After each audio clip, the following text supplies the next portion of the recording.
Lesson 4, Unit 6, talking about nth roots. This is, you might already think about this, that this is kind of a review topic, sort of. We're going to go deeper, kind of, than you may have in the past. Maybe not. This might be completely review. We'll dive in and let you decide. We're going to start out with a little bit of terminology, a little bit of vocabulary. If we have a radical, then we have basically three parts to the radical. We have the radical sign itself, which is the square root sign, you might call it, but it's officially called the radical sign. And then the index. So like if we have a fifth root, right, then it would have that's real cute. You can totally tell what I was trying to draw there. If we have is it getting worse? If we have a fifth root, then the 5 is the index or whatever else. Now, you probably realize this already, and I've definitely said it before in lessons and whatever else, that the only index, I may not have used that word at that time, but the only index that we don't have to put is if there's a 2. So this is kind of one of the exceptions. A lot of times in math, if there's nothing there, quote unquote, then it's a 1, right? But in a square root, or as it's more intelligently called, unsquare in at least parts of Europe. I don't know why we don't call it that here, but because that makes a lot of sense. But anyway, the square root is, we don't have to put the 2 there, right? We know that pretty well. And then the inside, which is the only kind of weird word, is the inside of there is officially called the radicand. It's kind of like when you were learning back in elementary, with division, the divisor and the dividend and the quotient and all, it's that kind of thing is what we're doing here. So next thing is a new concept, and that is the concept of a principal root. So, I'm going to show you what the principal root is with an example. So what is the square root of 64? Well, the square root of 64 is plus or minus 8. Right? We've been kind of dealing with that for a while, that idea. It really actually, the square root of 64 actually has 2 different roots. It has a positive one and a negative one, because negative 8 times negative 8 is 64 as well, right? So the principal root, what is the principal root? The principal root is the positive one, okay? So the principal root of 64 is 8, right? So that's what we're talking about with the principal root. Now, I'm about to put a big old table on here with a lot of information. We're going to kind of talk through bits of it. So when we're finding real nth roots, and we're talking about the n as the index, right? Just like the what we showed earlier, okay? So if n is an integer greater than 1, so it's 2, 3, 4, 5, 22, whatever, any integer greater than 1, right? So, and a is a real number, so that could be a fraction, it could be decimal, same thing. It could be pi, irrational number. It could be 1 or negative 20 or whatever else, right? And in fact, we have 2 different conditions. If n is even and n is odd, sometimes we get different types of answers. So if a is greater than 0, so inside the dividend, the radicand, if the radicand is more than 0, so if it's positive, right? It's what we're really saying here.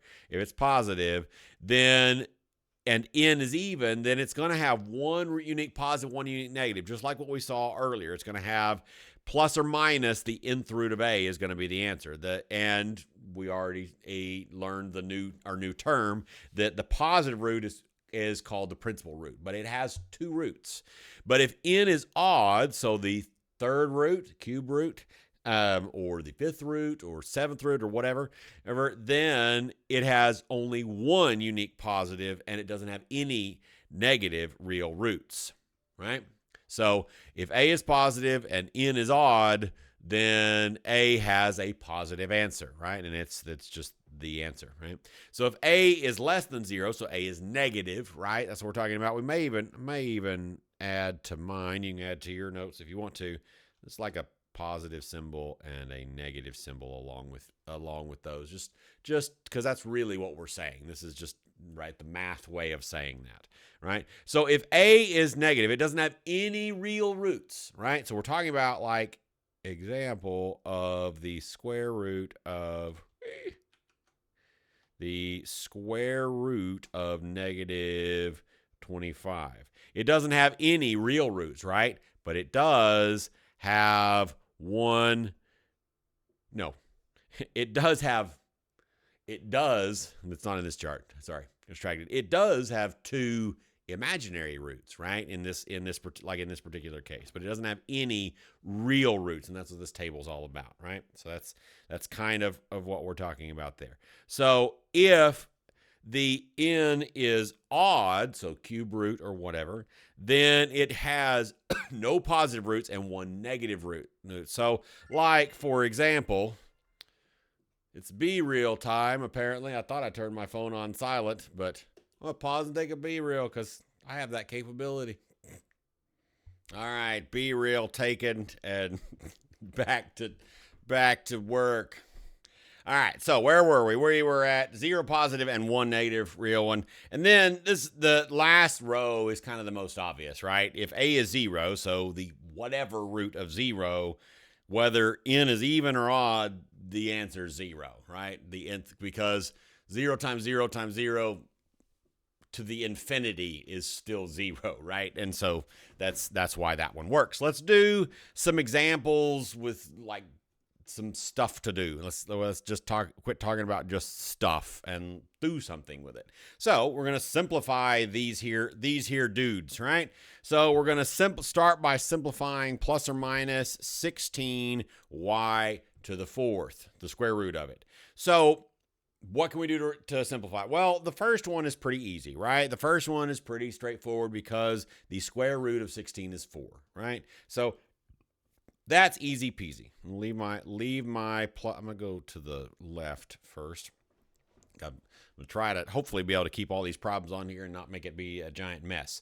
So plus or minus 4 times the square root of y to the 4th. Now, can we simplify this? Well, yes, in fact, we can. We're going to learn in a later lesson, you may have already learned in Algebra 1, quite possibly, my favorite way to think about this, but we're going to do this a different way, and some people will like this way better, and some people will like my favorite way that we're going to learn or remember later. But we can take this, and if you remember that if we have a power to a power, so x to the a to the b, we multiply those. So we kind of factor out something and turn it into something like this. Let me show you what I mean instead of just saying something, because nobody's going to understand that. We can turn y to the 4th into y squared. Let me write it down so that's easy to see. So we've got the square root of, I forgot to put 4 there. That's the square root of 16 is 4. And then y, we turn this into y squared, right? Because to simplify this inside here, we go 2 times 2, so that turns into 4, right? That makes sense. So square and square roots are opposites. So that's just going to cancel here, right? The square and square root cancels because those are opposites. When we got opposites, they cancel. Squared square root is nothing. Nothing has happened, right? So our answer is plus or minus 4y squared. Now, it would be plus or minus anyway because we're doing an even root of a positive number, right? And so this plus or minus at the beginning is kind of superfluous because we were going to put it in at the end anyway, right? Because it doesn't ask for what is the principal root, right? It asks for what the thing is. So this next one might be a little bit tricky, right? Because if you look at our table, back too far. Our table, if it's a negative number, then we don't have any real roots and whatever else, but take a look again, right? The negative's on the outside. So the negative is just going to hitch a ride till the end, right? It may get simplified, it may not, but nothing's going to happen to him, right? So not yet. So we're going to do the same idea. This whole thing is to the 8th. Can we turn that into something squared or whatever else? Yeah, we can, right? So the negative is going to hitch a ride to the finish, right? He's just going to hang out. Don't forget to bring the negatives with you when you have a negative that's just hanging out. That's an easy, simple mistake to make. So we can turn this into x squared minus 6 to the 4th squared, right? We could totally do that. And we could take a half a second to make it legible because you're using a pencil, right? To the 4th squared. All right, there you go. So, and again, why are we doing squared? Because we've got a square root, right? So that's going to ultimately cancel. Square and square root is ultimately going to cancel. All right, so those are going to cancel. The square root and the squared cancel. So this turns into negative x squared minus 6 to the 4th, right? That 4th is going to come down. Easy peasy. Now, you could argue we're going to leave this as it is. You could argue that it would actually work as plus or minus as well. But we're gonna just simplify it using the principal root on these last ones, and you can do the same thing on your homework as well. So this one is our first one that is not a square root. All the rest of these are square roots. We got a fifth root of 243 and a fifth root of a to the 20th. So what we need to do is we need to turn these into something to the fifth, hopefully, cross our fingers, and hopefully that'll work. And then this one, we need to do the fifth root of 243. Now that, let's shove it in our calculator, right? Because that is going to be difficult to find. What times itself 5 times is 243? Because and I'll tell you right now, it's going to be smaller than you might think. So on my calculator, most of your calculators are going to have something similar to what I'm showing you. You just got to find it on your calculator. But on this one, I hit shift and the button, and then I put fifth root and then go in and 243. Some of your calculators, you would have to push 5 and then the nth root button, or sometimes it's the xth root button on a calculator. Sometimes you have to hit that number first and then type it and do it that way. This one lets me do it after the fact or before. It'll actually work either way. But all right, so it's 3. That's kind of what I was thinking in my head. Should have said it out loud and proved that way I had evidence, but whatever. So 3. Now this one, so we still got the fifth root. We haven't done anything with that. I'm going to change to another color. Not that it matters because it's way away from the other yellow one, but consistency is king, right? 3 times the fifth root of a to the 20th. Well, 5 times 4 is 20. So we could turn this into a to the 4th to the 5th. That's looking promising. And then this other one we can turn this into 5 times 5. So b to the 5th to the 5th. All right. And now, just like before, the fifth root cancels with these guys.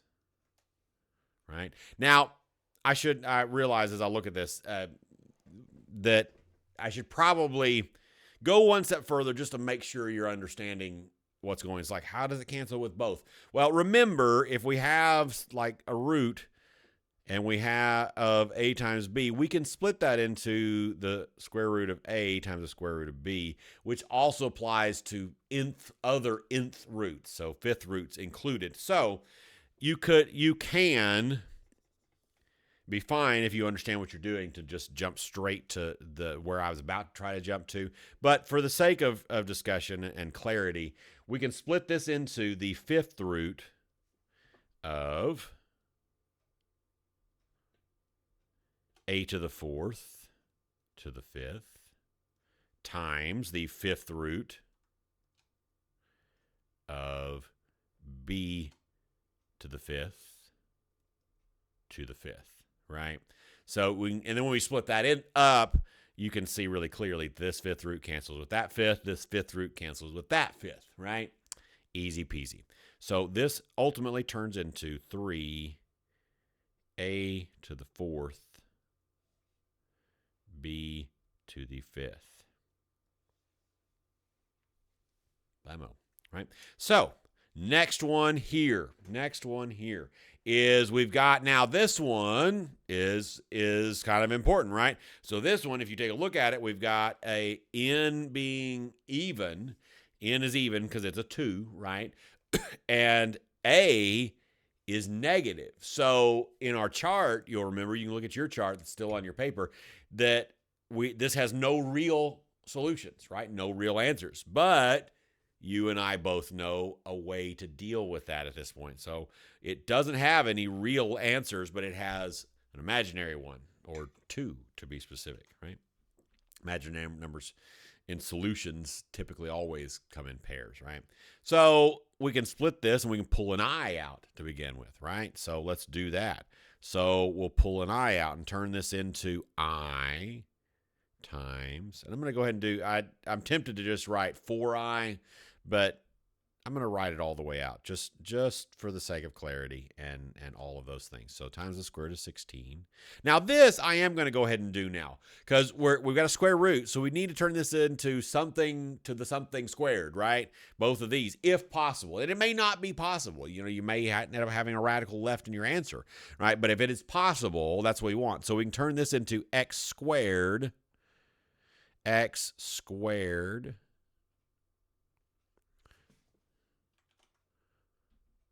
squared, right?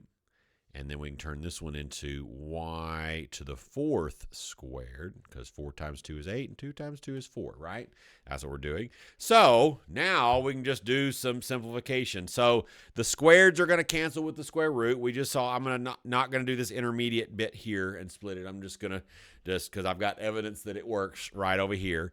And so the square root of 16 is 4. So this turns into 4i times the square root. No, I already dealt with that. Square and square roots are canceling. So times x squared y to the 4th. Because the squareds cancel with the square root, right? We got to square root everything. You split it up if you wanted to take that extra step. That's totally fine. Go for it. It's not going to hurt anybody's feelings, least of all mine. So we got a couple more examples that introduce one slightly new, slightly different, slightly one more thing to kind of remember, but it's really the same thing we were just doing. So both of these examples are even ends, right? Even roots, right? This is a 4th root. This is a 6th root. When you have an even root and you have an odd exponent solution, let's do this one to show you, right? So this one in particular, right? So y to the 4th to the 4th, right? That cancels out, right? Cancels out that. We end up with y. Well, that y has an odd exponent because 1 is odd, right? And so since it has we had an even root with an odd exponent answer, you have to include absolute value because the absolute value of that is the solution, right? Because we've got to strip off any negatives, because if you put a negative in there, it won't work, right? It won't work. So we have to do the absolute value, right? So that's that. This one is going to be really similar to what we've already seen. And this is going to kind of put a little bit of a kink in this plan, but only sort of. This time I am going to split it up into the whole number and the other one, just to continue on with our path of clarity. So the 6th root of 64. What do you want to bet that's 2? Just what do you want to bet that's 2? We'll confirm it on our calculator. You may have already done so. So the 6th root of that times the 6th root of, and this other one, I'll go ahead and do the step now. Turn this 18 into 2 times, no, lies. 2 times 6 is not 18, but 3 times 6 is, right? So x squared minus 3 not equals to the cubed, or cubed, to the cubed, to the pain. No, princess. Okay.